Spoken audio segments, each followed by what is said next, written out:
चिरां जिल्लानि रुनिकाटा हाग्रा रेन्जनि सिङाव आयेन बेरेखायै हा दखल खालामग्राफोरनि न' बांफोरखौ होस्रांदों। नंगौ, हाग्रा मोनथाय आयेन 2006 नि गेजेरजों हाग्रा बिफाना चिरांनि रुनिकाटा हाग्रा रेन्जनि सिङाव गोग्लैनाय सनितपुर ओनसोलनि अदालगुरि साखाथि रिफु रिजार्भ हाग्रा ओनसोलाव दिनै आयेन बेरेखायै न' बां लुनानै थानाय नखरफोरखौ होस्रांदों। खौरां बिजोङाव रुनिकाटा रेन्जनि रेन्जार जस मानिक मोसाहारिया फोरमायदों, सरकारनि आयेन बायदियै संरैखाथि हाग्रा ओनसोलाव आयेन बेरेखायै हा दखल खालामनाय गामिफोरखौ फोसाव बिलाइनि गेजेरजों मिथिहोनाय जादों। नाथाय मिथिहोसेयावबो गामियारिफ्रा बेनिफ्राय थाङैयाव दिनै हाग्रा बिफाना हा दखल खालामग्राफोरनि न' बांखौ जेसिबि लानानै एरखुनाय आरो होस्रांनाय जादों। फारसेथिं नैबे नुथायाव नोंथांमोनहा नुनो मोन्दों, हाग्रा बिफाना आयेन बायदि न' बांफोरखौ होस्रांनायाव गामिनि हौवा हिन्जावफ्रा गाव गावनि न' बांफोरखौ रैखाथि होनो नारा नाथा जुजिनानै खुगायाव खुदै मेगनाव मोदै जानांनायखौ नुनो मोन्दों। थारैनो न' बां खहा जानांनाय गामिनि बर' सुबुंफ्रा दुखु गोनाङै बिटिआर सरकारखौ गोख्रै राहा लानो खावलायनायजों लोगोसे गुबुन हारिनि न' बांफोरखौबो होस्रांनांगौ होननानै गोख्रों दाबि खालामदों। खौरांगिरिनि सिगाङाव न' बां खहा खालामजानाय माखासे बर' आइजोफ्रा मा बुंदों फै आबुं बाथ्राखौ मिथिना ला। जिहेतु इभेक्सनाथ' खालामखानांगौमोन, जिहेतु बिथांमोनहा बेयाव बे जोंनि चिरां रिफु रिजार्भआव इलिगेल भाबै गोबां न' लुनानै इनक्रस खालामनानै न' लुनानै थानो सेस्था खालामदों बिसोरो। दा बिथांमोनखौ जोङो नटिस होदोंमोन, लिफलेटनि गेजेरजोंबो फोरमायनाय जादोंमोन जे बेफोर जायगानिफ्राय ओंखारलांनो थाखाय जों नटिस होसेयावबो बिथांमोनहा ओंखारलांनो हायाखै, जायनि थाखाय जोङो दिनैनि बे इभेक्सन प्रग्रामखौ लानांगौ बायद' जादों। बेहाय जों नुनो मोन्दों जे नोंथांमोननि डिपार्टमेन्टआ मोनसे धोरोम न'बो सिफायदों। बेहाय रायजो राजा बिथांमोना बे आइजोफ्रा मोनसे गाबखानायखौ जों नुनो मोन्दों। जिहेतु बे ओनसोलफोराव सुबुङानो थानो मोना जिहेतु, आरो बेयाव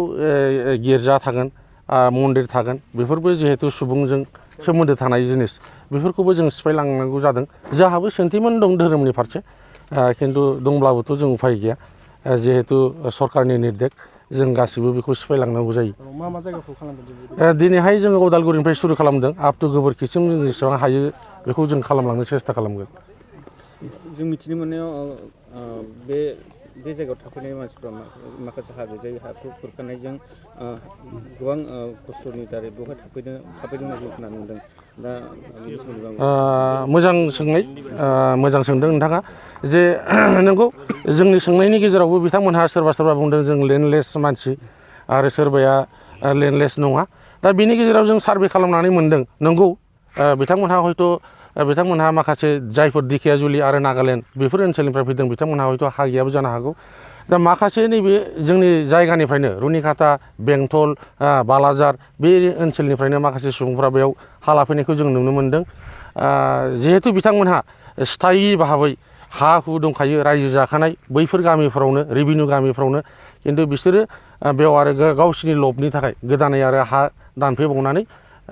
बेयाव थाफैनायखौ जों नुनो मोन्दों। आरो बिनि थाखाय दिनैहाय जायफोर बिथांमोनहा लेन्डलेस मार्क, नंगुबै बिसोरो लेन्डलेसबा जों सरकारनाव बेखौनो जोङो आह्वान खालामगोन, सरकारनाव जों बेखौनो खावलायहरगोन, बिथांमोननि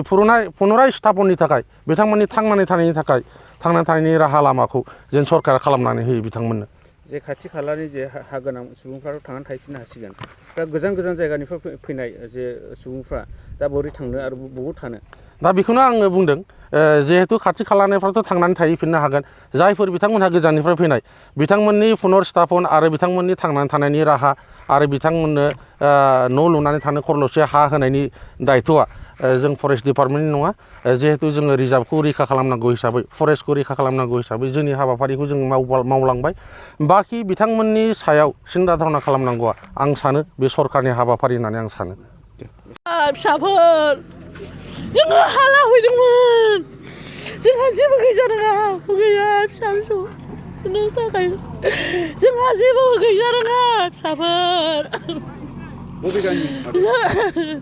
दिखियाजुलिनि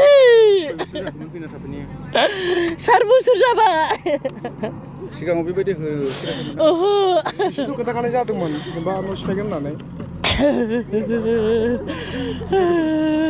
सिफायगोन खोन्थादोंमोन दा? खिन्थायाखै, माला खिन्थाफेरा। नै एबारसो नटिस हरदों नोंसोरो। जों आगोलनिफ्राय मिथियाखै बेबादि सोगोन होननानै। बांफोरखौ दिनै फरेस्टनिफ्राय फैनानै जोंनि न'फोरखौ सिफायलांबाय आरो जोंनि खुलुमग्रा न' गिर्जाखौबो सिफायबाय। जोङो थांनानै बबेयाव थाहैनो? जोंनि जिहेतु बड'लेण्ड बिटिआरनि हा बेयावहाय जोंहा मोन्थाय दङ आरो जोङो बुबाबो सौबाबो जोङो जेरावबो थाङा जोंनि गथ' गथायखौ लानानै जों बेयावनो थागोन जोंखौ जियानो खामा मानो जोङो 2016निफ्राय जोङो न'फोर लुनानै थानो हायाखैमोन इदिनो फिसा फिसा बादा लुनानै दङमोन दायो जोङो जि एसे हाजिरा खामला मावनानै जों तिलपारफोर खानानै थाबाय बेखौ दिनै फरेस्टफ्रा फैनानै जोंनि न'फोरखौ संहार खालामदो आरो बिजों लोगोसे जोंनि खुलुमग्रा न'फोरखौबो सिफायदो जों बेयावहाय गोबां दुखु मोनदो आरो जोंनियाव सिन्ता बेबायदि दुखुआ फैदो गासै बेसेबां रायजोफोर दं बे जोंनि बे एरिया खिनिया जोंनिया 7टा गामि दङ आरो बिथिं गोबोरखिथि दङ आरो बिथिं दैलामथि दङ जोंनि गामिया बेखिनियानो जों गिर्जा न' गंथामखौ जोङो मादा खालायदोंमोन जोंनियाव बेप्टिस्ट लुथार काथलिक दङ इसोर मानियाखै गावसोरनि आयेनखौ गोरा खालामनानै बिसोरो बेबायदि सिफायनानै थांबाय बेयावहाय अयनाय जादों बिसोरनि सिफायनाया बेयावहाय जोंखौ अननानै जोंखौ नायनांगौ बिनि उनावनो जोंनो न' होफिननांगौ जोङो मासबाद जिंगाबिलनिफ्राय आङो न' सिफायगोन होननानै खिथादों होमबाबो जों बबेयाव थानानै थांनो जों थांनो हाया जों बेयावनो थानानै जों थागोन काथलिक जिराय बियो आरो जोंनि बेप्टिस्ट आरो लुथार दंबावो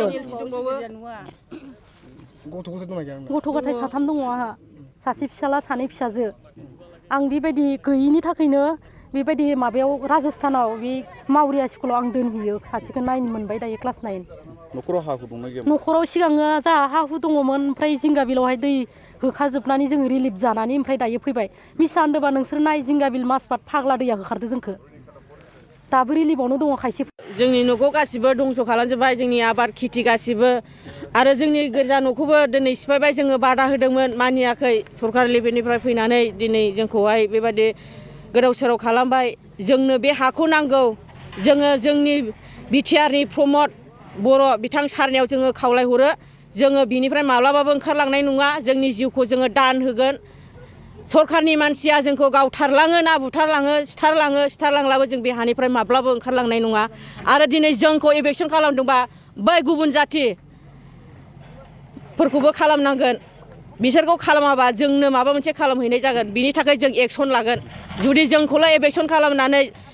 बे सावथालफोरखौ खालामाबा जों माब्लाबाबो जिरायनानै थानाय नङा आरो बे हानिफ्राय जों माब्लाबाबो ओंखारनाय नङा आरो जोंनो बे हाखौ नांगौ जों बबे जायगायाव थांनानै संसार जाहैनो जोंहा फिसा फिसौ दं बिसोरखौ फोरोंलांनाय फेदेरलांनायनि जोंहा माबा मोनसे मिजिं थांखि दं मावनानै दांनानै जानायजों दिनै जोंनि हाफ्रा दैफोरजों खुरखानानै दिनै जोंनि हाया सिलिंखार जाबाय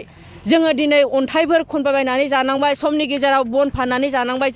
जों दुखुथिया बर' फिसाफोर बर'आ दिनैहाय मोनथाय दङ जे गोदोनिफ्रायनो आबै आबौनि आमोलनिफ्रायनो बर'आ ट्राइबेल हिसाबै बेबादि रिजार्भ ओनसोलाव मैहुर खालामनानै जानो हादान सिफायनानै जानो मोजां मोनग्रा बर' जाथि बेनिखायनो जोंहा मोनथाय दङखाय जोङो बे रिजार्भआव हाबदों आरो बे रिजार्भखौ जों दखल खालामदों आरो बिनिफ्राय जों ओंखारनो होननानै जों फैयाखै बेयावनि बर' फिसाफ्रा जोङो बेवहाय फैनाया 2016 मायथाइयाव जोङो फैदों जों गोरिब दुखियानि थाखाय जोङो न' बां मोजां लुनो हायाखै जों सम्पति खामायनो हायाखै मानोना जोंनि बिसायफ्रा खामला मावनानै जाहैयो समाव जोङो खामला मोनोबा जों उदालगुरिनि बे खाथिनि गामियावबो जों बेसरफोर फुहैयो समाव माइ गायनानै जों बेबादि जायो समाव साम' खांख्राइ खननानै जोङो गोजान दैयाव थांनानै बेफोरबायदि फाननानै जानानै जों जिउ खांनाय जोङो बर' हारिफोर जोंहा बर' हारिया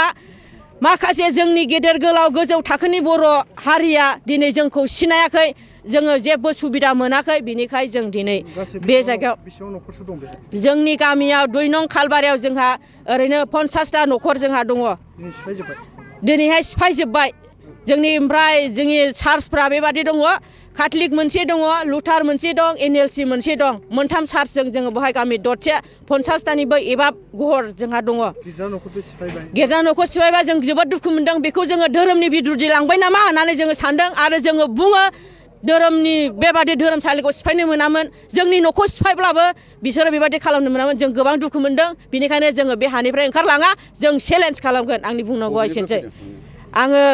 उदालगुरि डिस्ट्रिक्टनिफ्राय फैदों आङो आंनि गामिया माजुलि सेसाफानि दैजों लांजानाय आङो